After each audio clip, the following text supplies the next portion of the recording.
What is good, everyone? This is your host, Deanna Radulescu with Label Free Podcast. Live your best life. You must live label free.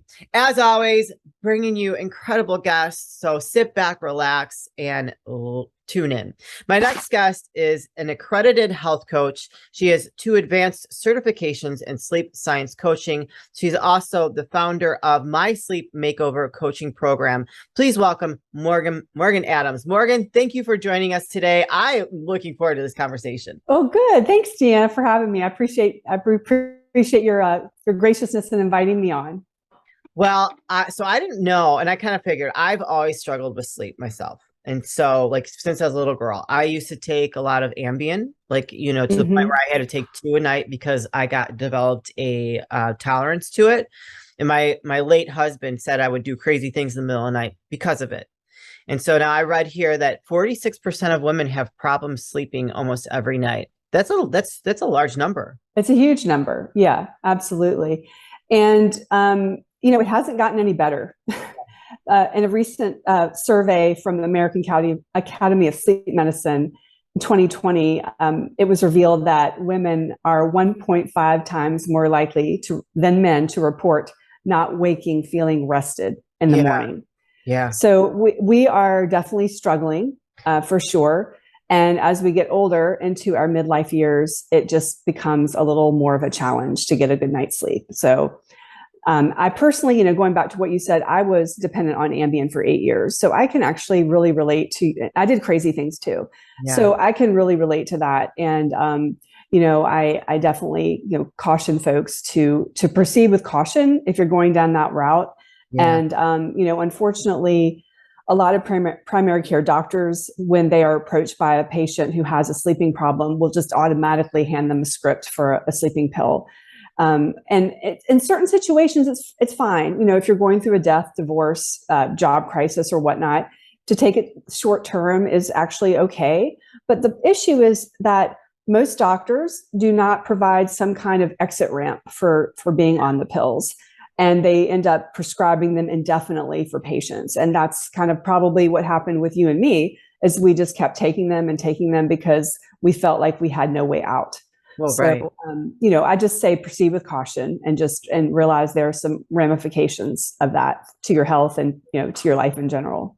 So I have a lot of questions. So yes. Why do you think women, like majority of women, have such a hard time with their sleeping habits? Yeah, a few reasons. First reason goes back to our hormones. From adolescence all the way up through menopause, our hormones are fluctuating, sometimes wildly, especially when we get into our mid-years. So that is sort of the number one driver of our sleep issues as women. The second is that women are more at risk for mental health issues like depression and anxiety. And depression and anxiety put us at more risk for insomnia. There's sort of a bidirectional relationship there.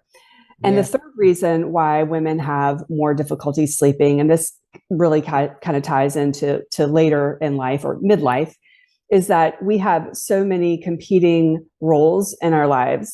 So for example, this is sort of classic of one of my clients, a 45 to 50-year-old woman, maybe at the top of her career game. You're raising your hand. Yeah. Top of her career game. So she's got a lot of work stress, a lot of work pressure. She may have a child still living at home that she's caring for. And to top it all off, she might have an aging parent who she's trying to take care of.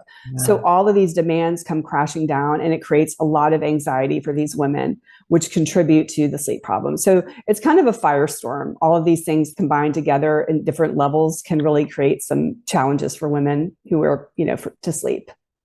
I've found that as I've gotten a little bit older and I started tuning into, why I'm having such a hard time sleeping, is that I'm, especially if you're type A, right? Yes. Like the laundry list that goes on in your head, like the to-do list that you think, okay, tomorrow I got to do this.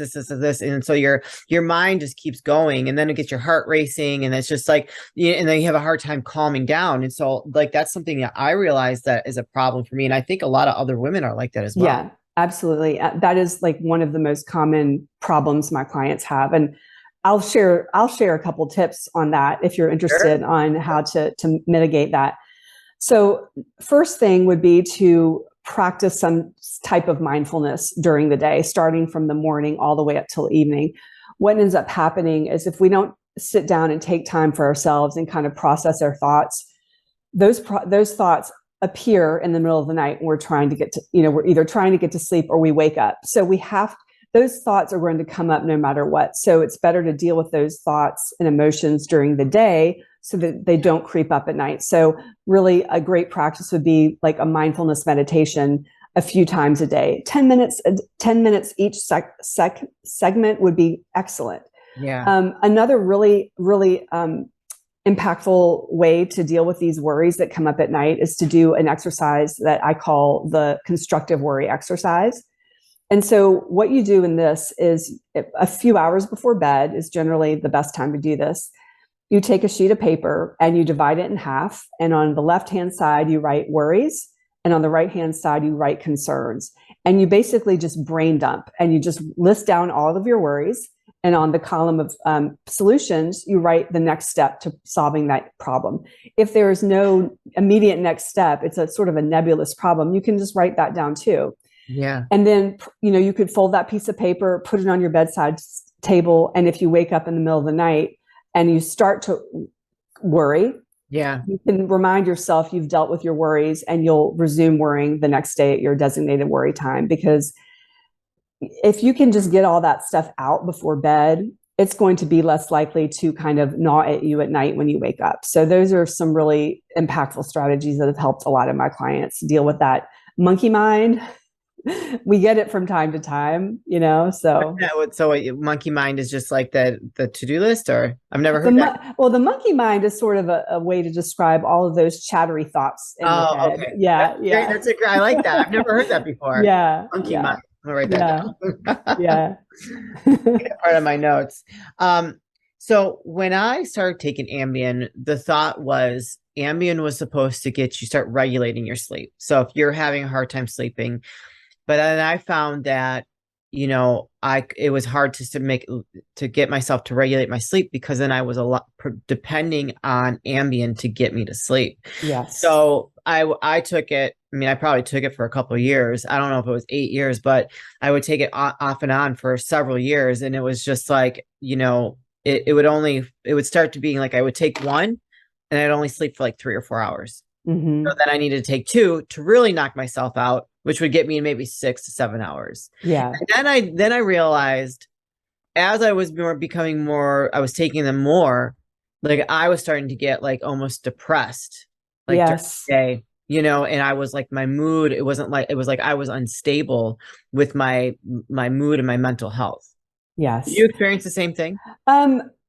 To a degree, yes. I would say that they did actually, for me, work. I didn't have to take more. Okay. But I do know that a lot of people have to keep taking more and more for it to keep working. Sure. My main issue, honestly, was the grogginess I felt the next day. And what I ended up learning recently, doing all of my sleep studying, is that back in 2013, the FDA issued or suggested to the pharmaceutical company for Ambien to to change their labeling or prescribing requirements for women. Yeah. In other words, they basically lowered the dose for women as a standard dose because women were actually, quote, being overdosed inadvertently. Yeah. They just didn't understand that women had these tolerability issues. And so in hindsight, I'm like, oh, no wonder I was so groggy. So I woke up in a fog, and I honestly didn't even really come out of it until close to lunch. Yeah. And at that time, I was working in a pretty stressful environment in public health, and I was actively interviewing for a lot of other better positions that suited me more. And I remember one day I had a lunch appointment with a woman who was very influential locally, and who could potentially lead me into the direction for a better job. And I remember I had such an Ambien hangover. I just was literally like, I was stumbling over my words with this lady. And I just kind of felt like I kind of blew it, and I blamed the Ambien. I was like, well, if I hadn't had that Ambien, I wouldn't have sounded like so slow. And also, I don't know if this was an issue for you, but Often I would combine alcohol with Ambien, Wine. double whammy. You're not supposed to do that, but No, you're not. But man, if you're gonna do it, you might as well do it all. right, you might as well blow it out. So that was, that added extra, kind of mental fog. Yeah. And then I would have occasionally, not all the time, but I would have these incidents of binging at night on food, and eating late at night. Bad food doesn't help your sleep either. So it was really kind of a recipe for disaster. And I'm glad that I ended up stopping. It's not easy to stop for a lot of people, but I think that folks really should consider, if they want to stop, of course, everyone has free will, but if they want to stop, approaching their prescribing provider and asking for a taper down schedule. And I'd actually help a lot of people in conjunction with their providers with the accountability and support, because it's not easy to go that alone. Yeah. I never even thought about that. I just decided that I couldn't keep doing that and living like that, because I just wasn't feeling good. Yeah. And I would wake up in the middle of the night and I didn't even remember. One night I put on, and then we're going to get back into, I have some more questions for you. One night I put on a red dress and I went down into the pantry and I was eating cookies. And it was like I left a trail. And I went back up to bed. I woke up and I'm like, oh my God, I got a red dress on. And my husband at the time, he's no longer with us. He was just like, you left a trail of cookies. You demolished them. And it was just like, after he passed away, I had to go back on them because it was just, my life was in such a shambles. But then I was just like, I'm done. I have to find a way to, and I still have sleeping issues. Like the last couple of nights have been terrible. I don't know if it's because of the weather, hormones, but it has not been easy. But I no longer partake in the Ambien. I don't believe in it. How important is it for a woman specifically to get a good night's rest? Extremely important on many different levels. So good sleep actually improves your brain function. We have something called a lymphatic system. You've heard of the lymphatic system. Yeah. Well, it's a lymphatic system with a G in front of it. And this is a relatively new discovery, I think, sometime over the past 5-10 years. And it is basically a system in our brain where if you are getting deep sleep at night, the lymphatic system will flush those toxins out of your brain during that deep sleep phase. Yeah. So it helps our brains to sleep. It helps our memory, our focus. It helps our heart health. It helps beauty. We need our beauty. Yeah. I mean, and then, honestly, it helps your skin, because in the face of deep sleep, you are able to stimulate more collagen production, which helps our skin so we can glow. And also when we have enough REM sleep, which is that dream state sleep, when we have enough of that, it helps us with our emotional regulation. And leveling out of mood. So a lot of times if you find yourself very snappy or, just on edge, it could be that you didn't get enough REM sleep. Wow. And then finally, I would say for women, especially, getting into midlife, it helps with our hormone balance. We find that a lot of women who are not getting enough sleep will end up becoming hungrier and will make poor food choices. And it actually all traces back to our biology. When we don't get enough sleep, we have a hunger hormone called ghrelin. And that is a hormone that actually increases when we are sleep deprived. So we get hungrier when we have not had enough sleep. And we have a hormone called leptin, and that is our satiety hormone. So our satiety hormone drops when we haven't had enough sleep. So you can imagine it's a firestorm for not being full and wanting to eat more and more and more. And our brain actually is programmed to choose more fatty, kind of like sugary, carby foods when we haven't had enough sleep. I mean, I can totally relate to that. Yeah. If I'm really, really struggling with sleep, I'm going to reach for a piece of pizza instead of a stalk of broccoli any day. Yeah. So yeah, for women, there are so many incredible benefits to having sleep, and some consequences if we're constantly underslept. Yeah. Yeah, for sure. So what was like, so now is this all that you do is the sleep coaching? Yes, this is my business full time. What was your, I love Yeah. it. So what Yeah. was your like that moment where you like pulled the trigger and said, I'm just going to do this full time now? Well, let's see, going back a few years ago, so 4 years ago, I had a breast cancer diagnosis, and I became very, very wrapped up in optimizing my health, changing it around, and getting better. And I knew that eventually I wanted to help other women with their health. I just did not really understand how I was going to do that.